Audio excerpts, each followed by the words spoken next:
тази възможност и привилегия, Господи, която Ти ни даваш. Отново, Боже, да бъдем събрани, Господи, в Твоето име, Боже.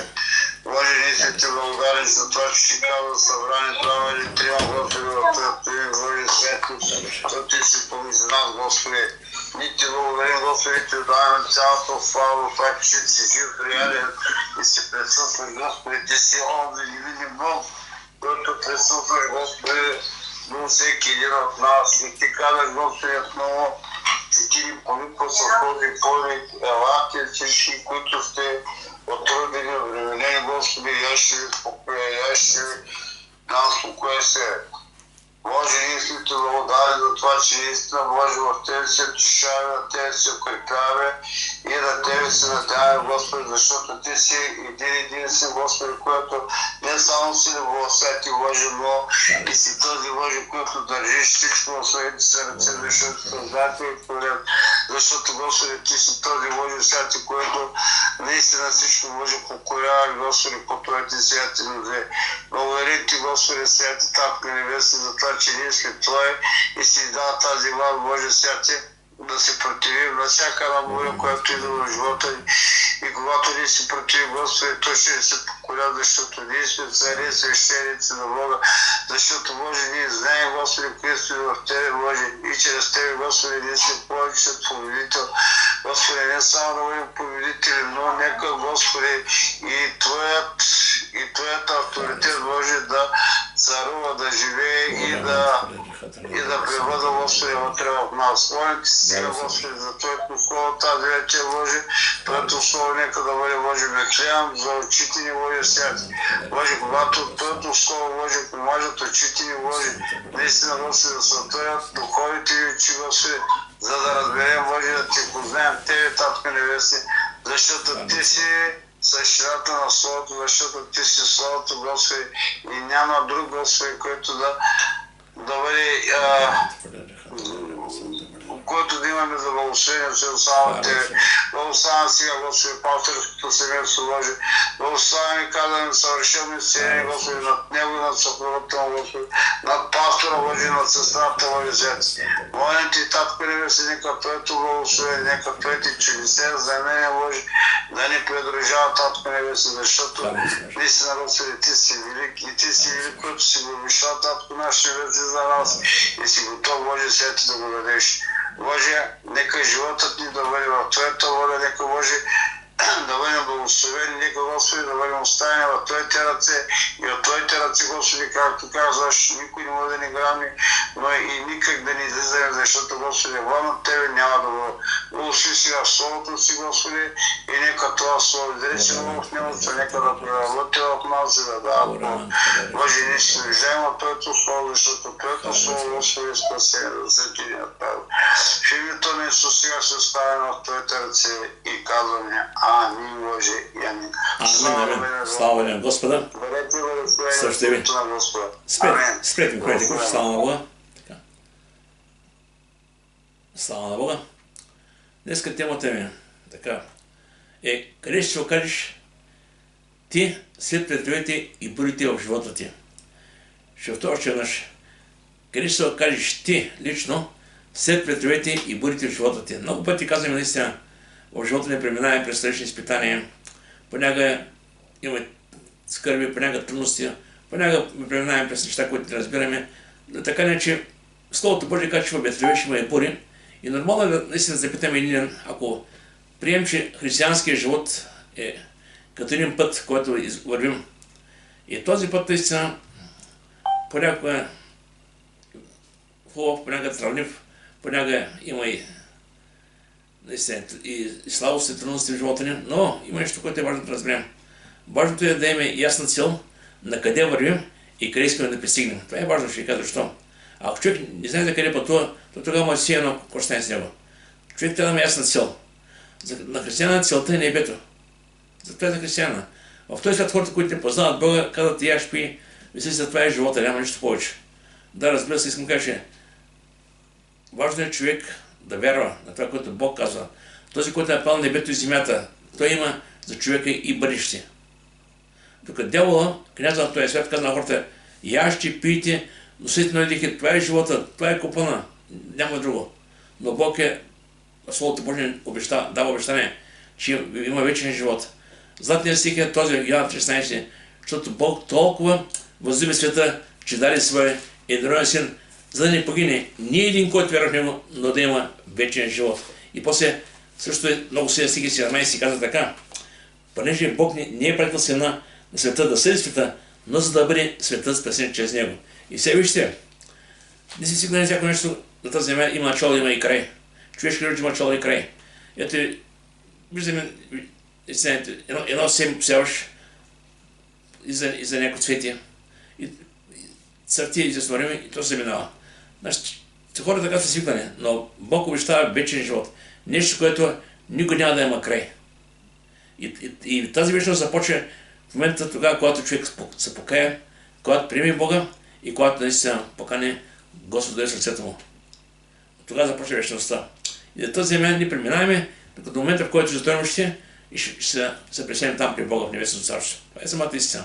Обаче, как преминаваме през ветровете и бурите, това е важно за нас. Защото когато има ветрови и бури, има някои хора, които се отказват.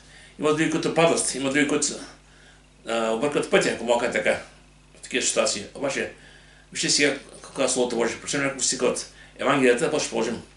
Матея 3.12 казва така: лопатата е в ръката му, в ръката на Бога. И той здраво ще очисти гумното си, та ще се забере житото си в житницата, а плявата ще изгри в него си огън. Видите, житницата е там, където тя е негова, тя е на Бога. И така да ще събере житото в житницата, а плявата в него си огън. Тук не говори за плява и житото, тук говори за хората.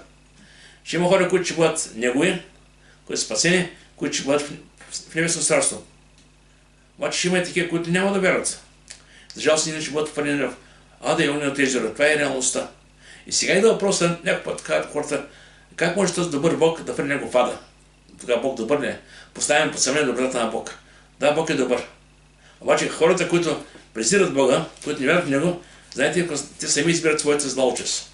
Вижте сега, в Римляни, самия апостол Павел казва много ясно тук, вижте. Това са думи, които всеки човек може да ги прочете, всеки човек може да се мисли как реагира на Божията покана и на Божия промисъл. Казва така: или презираш неговата богата благост, търпеливост и дълготърпение, без знаеш, че Божията благост е начина да води към покаяние. Това, че Бог е добър, но той Бог за да чака. Бог за да така не. Бог дава време в животната земя. Време и място, в което не сега да повярваш в него. В Евреи 3.15 казва: ако днес чуете гласа му, не закоревявай сърцата си. Исаия 55 казва така: търсете Господа, докато може да намерите, призовавайте го, докато е близо. Значи, времето на тази земя е време, в което всеки един човек може да се обърне към Бога и да получи милост и спасение. Сега това е времето, на което е Божията милост. Но, когато ще свърши вече, това вече няма да свърши. Това вече няма да има как да се оправим с Бога.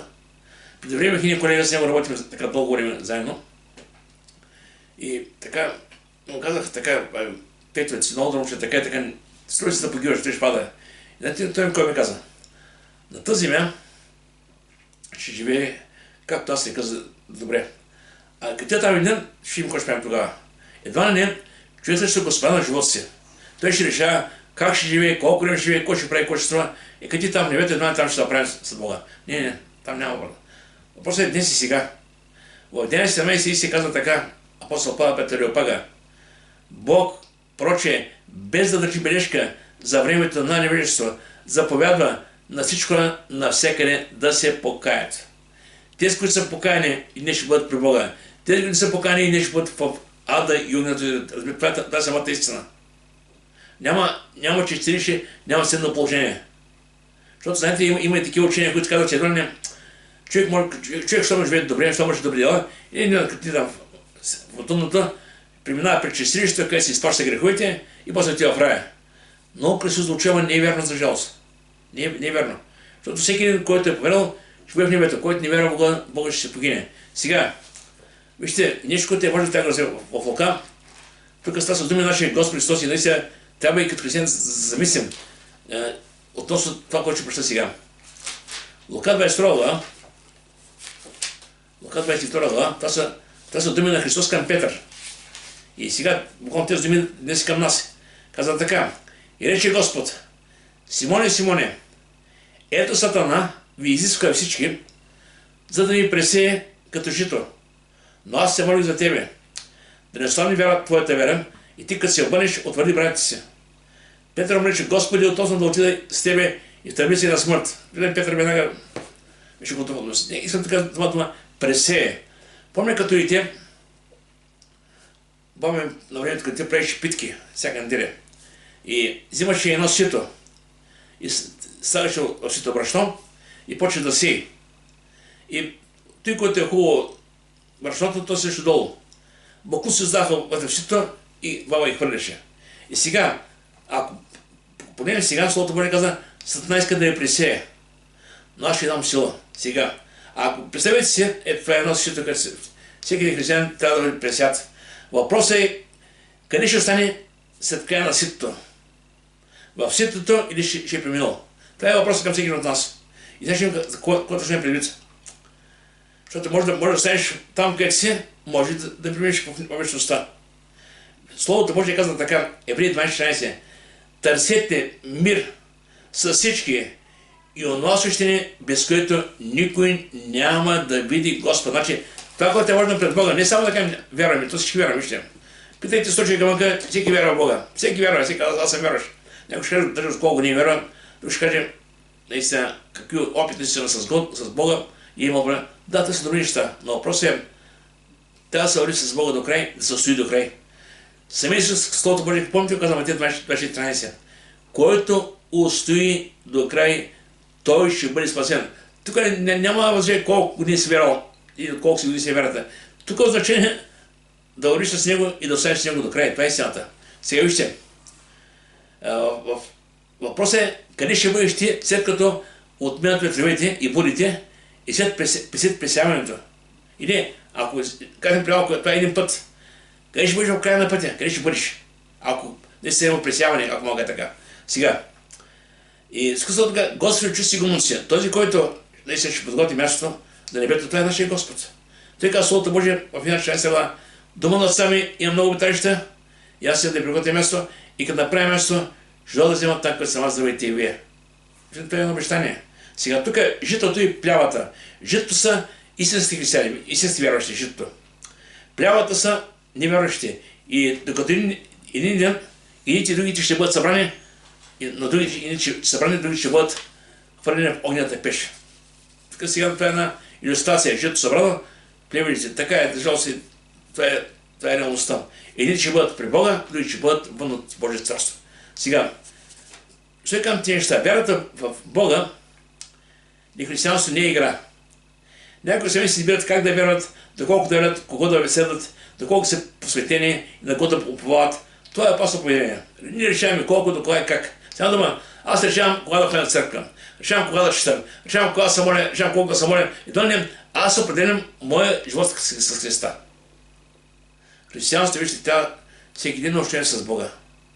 Представете, че да ми не сега, твоето дете, ако идва вас на гости, и така: мама, дай ми 500 лева. Ти в момента се лишаваш себе си от тези пари, бъркаш там под познанията, бариш ги даваш с тепереш ръка на детето си. Помагаш на детето си. Добре. Сега, вземем парите и отиди. След 3 месеца, 2 месеца пак идва: мамо, дай ми 500 лева още бе. Пак бъркаш, ще дадеш, обаче примет. Не е проблем толкова парите, проблем е отношението. Че през другото време, когато те няма нужда от тебе, не може да отпред, тя не да при тебе. Сега дума, Бог иска да го обичаме не само когато има някаква нужда, а да го обичаме за това, което Той е първо. След да го обичаме за това, което Той е направил за нас на кръста. Защото най-важното е това е спасението на човешка душа. И от нещо по-ценно няма. Самия Исус, Словото Божие казва така: какво ще ползвам, ако спреш богатството на цялата земя, а загубиш живота си? Какво ще да е земя на живота си? Интересен въпрос. Защото на тази земя може много работа да спечелиш. Има хора, които са способни, прямо, знаят как да правят пари, други имат таланти да работят така по-заплатена работа. Това са неща, които са реални. Бог дал таланти. Въпросът ми е обаче къде е Христос в твоя живот? И на края на пътя, къде ще бъдеш? И когато дойдат бурите, изпитанията, ветровете, как ще приемеш през тях? Това са нещата, въпросите. Сега, ние трябва да сме с Христос. Независимо от бурите, трудностите, през през които ще се наложи да преминем. Няма да че някой ще каже, но ти знаеш моя кръст колко е голям, аз съм чул много пъти. Братко, сестро, моя кръст е толкова голям. Вижте, всеки има на своя кръст. И Бог дава наистина, всеки носи толкова, колкото му силата. Понякога се казваме, това е твърде голям много за мен. Там Бог дава сила, Бог дава винаги благодат. Обаче сега ще прочета Матия 13 глава. Тук е една притча за небесно царство, ще кажа сега. Друга причина, като каза, небесно царство се приличава на човек, който е посял добро семе на нивата си. Но когато спяха от човеците, неприятелят му дойде, посея плевели между житото и си отиде. И когато поникна столовете, завърза плод, тогава ще се появиха и плевелите. И слугите на домакина дойдоха и му казаха, господине, не посядете добро семе на нивата си, тогава откъде са плевелите? Той им каза, някой неприятел сторил това, а слугата му каза, като те искаш да отидем да оплюем. Сте готови? А той каза, не искам. Да не ви като примите плевелите, да отскубите заедно с всеки житото. Оставете ги да растат заедно и двете, заедно до жета и във времето на жета ще река на жетварите, съберете първо плевелите и вържете ги в снопи за изгаряне, а житото изберете в житни стеми. Разбира се, тук е много наистина интересно. Виждаме, плевел е плевел, житото е жито. Така че това е много важно. Важно е ти как вървиш, как ходиш. И не, когато дойде Господ, наистина, къде ще бъдеш. Това е твой личен живот. Това е твоят път, който трябва да извървиш. И понякога в този свят ние обвиняваме един други. То се не е вина заради това, което съм.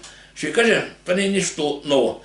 Когато Адам и Ева живееха с Бога, и Бог даде тогава на Адам една заповед, и когато Адам и Ева се грешиха, и когато Бог даде при тях, те се скриха от Бога. И тогава Бог каза, Адаме, къде сте ме? И той каза, така се скри, защото сме голи. И той каза, да не би да си ял от дървото, което заповедах. И той каза, Господи, жената, която ми даде, тя ми е виновна. Жената каза ми, змията е виновна. Значи всеки търси вината в някой друг. Това е нещо още от тогава. Обаче си кажа, че за твоите решения, за твоя живот, за твоите избори си виновен само ти. Ти си виновен, разбира се. Ти избираш как да живееш. Ти избираш какво да вървиш, избираш какво да се поканеш, избираш какво да следваш. И това е много важно сега. Вижте сега какъв отговор тук се на тази история. Тогава Исус остави народа и дойде вкъщи. Учениците му се приближиха при него и му казаха, обясни ни притчата за плевелите на нивата. Сега виждаме, той каза първа притчата, после искат отговор какво става. И тогава той му говори, каза така, сяжете на доброто семе е човешкия син, за Исус Христос. Нивата е светът, значи нивата е място, където са сеи. Доброто семе, това са чията на старството, а плевелите са чията на лукавия. Сега, ако нивата е светът, благата ви е тази, която достига до хората. И тези, които откликнат и повярват, са добро семе. Тези, които не вярват и не искат да вярват, отхвърлят благата вест. Това са челата на лукавия. Да виждаме, че всеки ден избира за себе си от коя група да бъде. Или от хората, които ще бъдат спасени, или от хората, които ще бъдат осъдени. Човек сам избира. Ако отиде на благата вест на Христос, Бог ни дава вечен живот. Ако прибегнем това благовестие, Словото Божие каже, ще бъдем в огненото езеро. И това не е детска игра. И после каза така, неприятелят, който ги пася, е дяволът. Значи дума, найден с благата вест, има и друга вест. Яш, пи, весели са, това е живота, виж колко неща има. Това е другата вест, този свят. А Бог каза, покай се. Покай се, понеже наближи Божие царство. Виждаме, двете покани. И те каза, яш, пи, весели са, другия каза, покай се. Сами се казва Словото около тя начете, защото човешкият син дойде да ми избави от този свят. Да избави. А дявола показва на хората колко е света. Лъскав, симпатичен, изкушение, толкова хубави неща има. Но, вижте какво става така.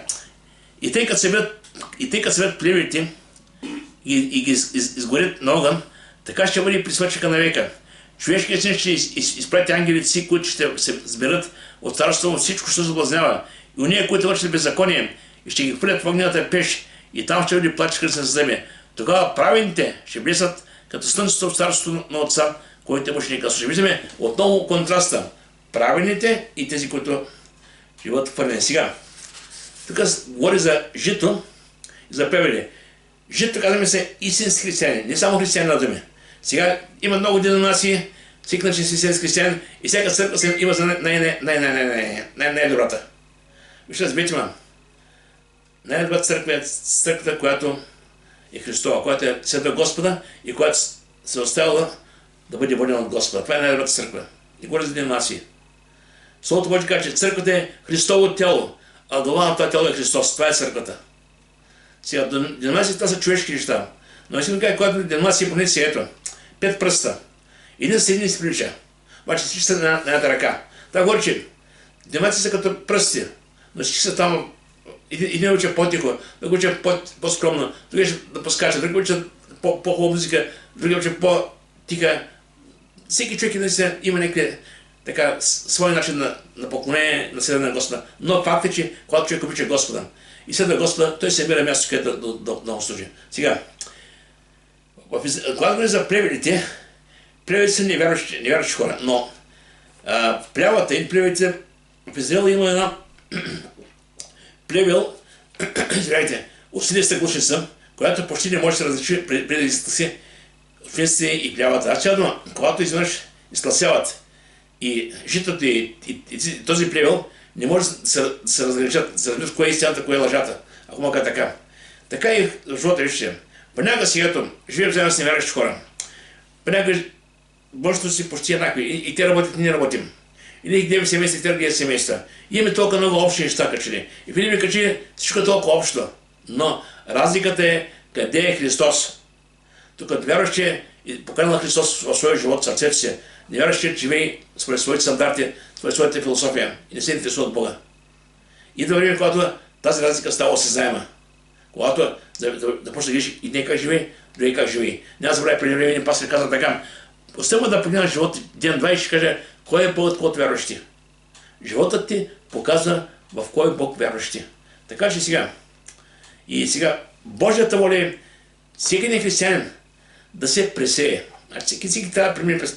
Има място, през което трябва да преминеш, за да се покаже, да се види твоята вяра на практика. Самия, ако каза вяра без дела, кога беше мъртва вяра? Ако човек каже само вярвам, той така, че безделите вярат и треперят. Значи вярата трябва да има следствие. В Матея 3:8 Словото Божие изказва на юдеите: пренасяйте плодове достойни за покаянието. Сега, Господ иска те, които са Негови, да причат на Него. Значи, ще кажам тези неща. Всеки човек в света, ме преднаха, има някакъв модел. Някой иска да бъде богат като ели кой си, като Рокфелер. Други иска да бъде симпатичен като Ален Делон. Други иска да бъде като ели кой си. Всеки има някакъв такъв модел в своя живот. Нашия модел е Христос. Не трябва да бъдем Христоподобни. Това е Божията воля за Божите деца. И сега, не искам да кажа, че Бог ще се погрижи да дойдат ситуации или обстоятелства в живота ти, за да се пресее житото от плявата. 100% така, виж сега. Ще говоря за някакви неща, които са важни да знаем. За различни ветрове, които могат да бъдат живота ни. Първо, вятъра на страданията. Това е много важно, виж. Ще кажа защо. В деня 6 глава, 22 стих, апостол Павел каза така: през много скърби ще преминете докле влезете в Божие царство. Сега ще дам един пример за. Може би най-големият страдаец в Библията, това е Йов. Какво стана с него, виж сега? Йов беше праведен човек, боеше се от Бога и върши добри неща, стенеше от злота. Така каза Словото за Йов. Обаче, какво става, виж сега? Няма да ще цялата история. За един ден загуби всичко. И всичко, което имаше, и добитъка, и животните, и децата се загуби, всичко за един ден. И тогава жена му каза: похули Бога и умри, още не чуе Бог. Ще почута как тази история всичко стана си веща. И не, когато синовете и младещите му иляха и пиеха вино в къщата на най-стария си брат, дойде вестта при Йов и казаха: както оряха воловите и осите пасяха при тях, савците нападнаха и ги откараха, още избиха слугите с острия меча. И само аз се отървах да ти известя. Докато още говореше, дойде друг и каза: огън от Бога падна от небето и изгори овците и слугите и ги погълна, и само аз се отървах и да известя. Докато и този още говореше, дойде и друг каза: халдеите се образувани, оръха три чети, се спуснаха върху камините и ги откараха, още избиха слугите с острия меча, само останат се известя.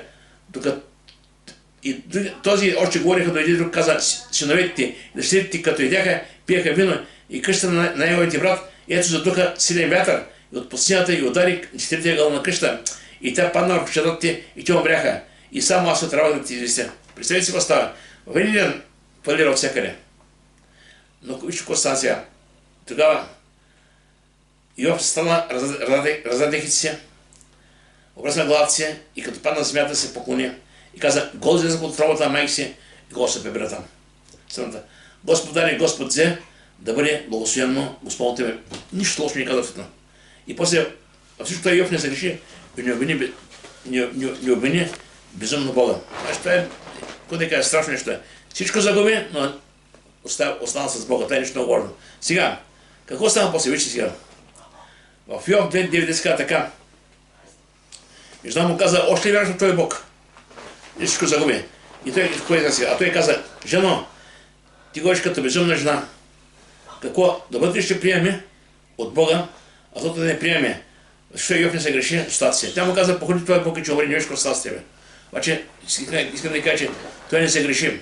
И страданията, вижте, атакуват нашата вяра. Когато човек е в страдание, тогава идва лукави и каза: какво ставаме? Не си Божи дете. Къде е Бог в този живот? Защо се пред представя това? Но ще кажа, самия Петър в Словото Божие каза, че как тя да подхождаме, когато е в страданията, вижте. Каза да стоим твърди в вярата. Това е много важно. Първо Петрово, 5 глава, 9 си казва така. Дайте ще пренесете. Бъдете будни и трезви. Противника ви дявола като ревяща в обикаля, търсейки кого да погълне. Съпротивете се нему, стоейки твърде вярата, като знае, че същи страдания се понася от братите по света. Значи, виждаме, че няма нищо ново. Страданията, скърбите, те са съпътстват с християнския живот. Но въпросът е такъв, че човек трябва, преминавайки, да не роптай, но напротив да каже: Господи, ти знаеш какво. Нека бъде твоята воля. Сега, в Псалом 34:19-12, там Словото Божие наистина казва така. Псалом 34:19-12. Много са неволите на праведния, но Господ го избавя всички тях. Той баи всичките му кости. Ни една от тях не се страшава. За щастие ще затрие грешния и уния, които правят праведния, ще бъдат осъдени. Господ избавя душата на слугите си и никой, който опова на него, няма да бъде осъден. Слава да бъде Господа. И Римляни 8:18, Словото Божие казва така, че нищо от това, което преминаваме на тази земя, не може да стане това, което очакваме. Така че нашата вяра е не в това, което виждаме тук. Нашата вяра е това, което Бог обещава там. На тази земя преминаваме като пришълци чужденци, но знаем, че там в небето Бог има нещо велико за нас. От нас искам да вземем път до край, да пазим вярата, да оставим в Неговата ръка всичко. И Словото Божие казва така: поне смятам, че сегашните временни страдания не служават да сравнят със славата, която има се открие към нас. Сега ще кажа временни страдания. Сега, искам да кажа, че сам пример за нашия християнски живот е Христос. Значи, ние просто някой ще каже как да живее, какво да прави. Погни Словото Божие как живее Христос. Без да се греши, без да се подава на изкушенията, живея един смислен живот и ни показва пример.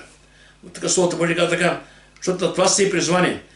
Понеже Христос поставя за вас и оставя пример да последвате по Негови стъпки.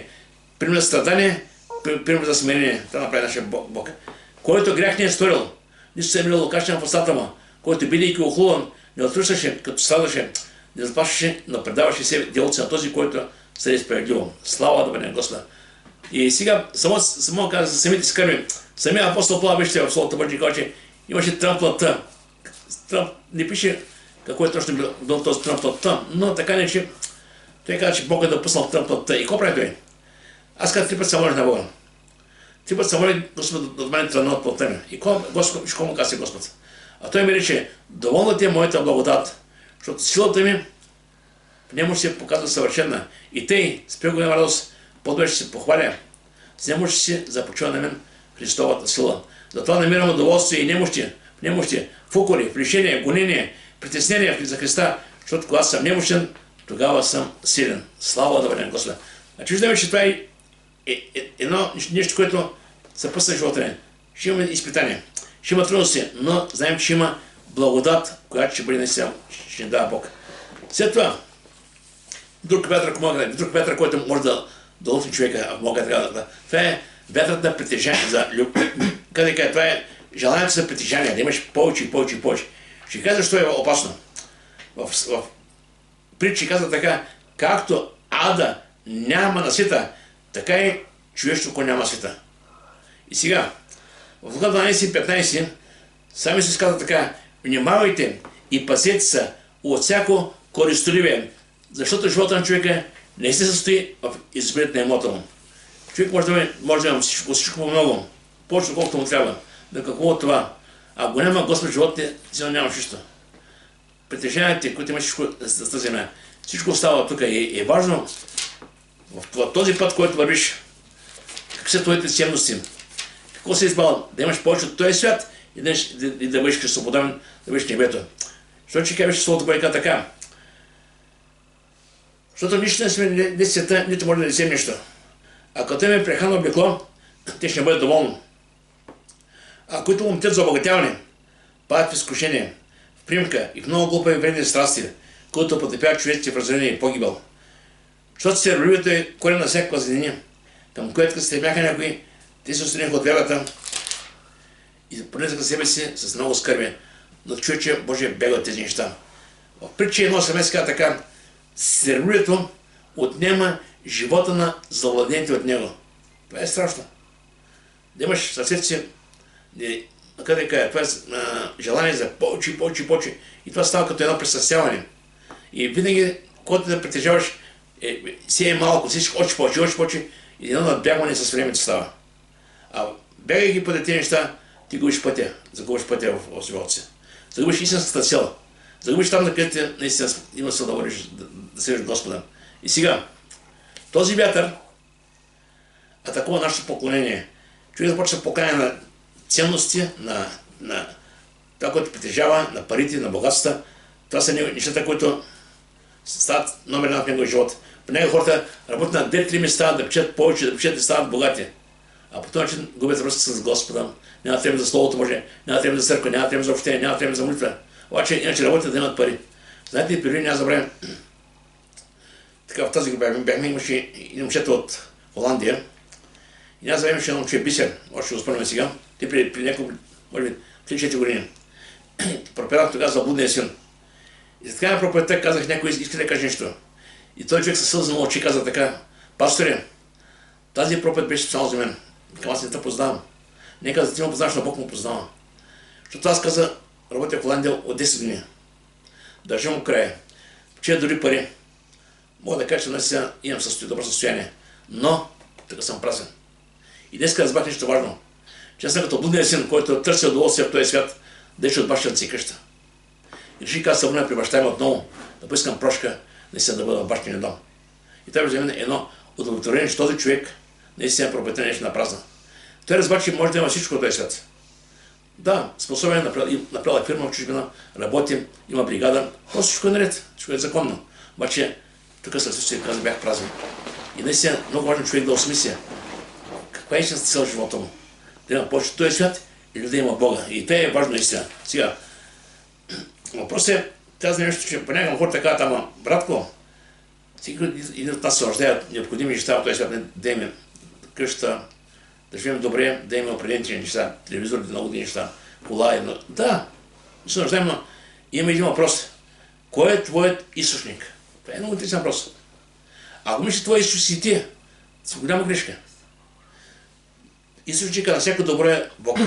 В Яков 1:17 казва така, че всяко създадено добро идва от отца на светлин, всяко добро. А що се отнася за християните в Филипяни 4:15 казва така, моят Бог ще следи всяка ваша нужда според своето богатство слава. Всичко е в Него ръка. Когато почна на Господа, Бог дава живот, Бог дава здраве, Бог дава таланти, Бог дава работа, Бог дава всичко необходимо за живота и за благочестието. Обаче има няколко предупреждения. Не прилепай сърцето си към богатството в този свят. Не прилепай. Да, нормално е примерно да живееш, да искаш да живееш по-добре. Обаче не ли пуска това богатство да бъде номер на твоя живот. Богатството е хубаво, когато, как да кажем, се живее нормално, разумно. Но когато се напиваш да имаш повече, преди миг той вече става твой враг. Вижте, в Псалом 60:10 така. Псалом 60:10. не оправя на насилие, не се надява на суетно грабителство. Ако се нужи богатството ти, не прилепайте сърцето си към него. Така че вижте, че сега може да кажем, ето, примерно, почува някой, той е близък родина, който е бил богат, примерно, и неговото богатство остава на тебе. Да, това е нормално, добре. Обаче богатството не трябва да променя твоето сърце, твоето отношение към Бога, твоето отношение към хората. Напротив, защото всяко нещо, което е дар от Бога. Слава да бъде на Господа. Сега, научи да живееш с мисълта, че няма да имаш всичко по всяко време и когато искаш. Защото това е една фиксна идея. Искам на всяко време да имам всичко. Ама да, ама няма не. Да, ама не. Бог наистина дава толкова, колкото е необходимо. Човека за благочестие. Така че трябва да си тази мисъл да е в главата. Ако ще е Господ, ще имаш това или това, но трудното не може. Това също е вятъра фалшивата религия. Сега, много пъти хората казват, всички пъти ще се водят към Бога. Бъди добър, върши добри дела. Вярвай в Господа и знаеш, че нещо беше при Него. Да, това е една така максима за всички религии. Не е така, вижте. Пътят към Бога е само един, само чрез Христос.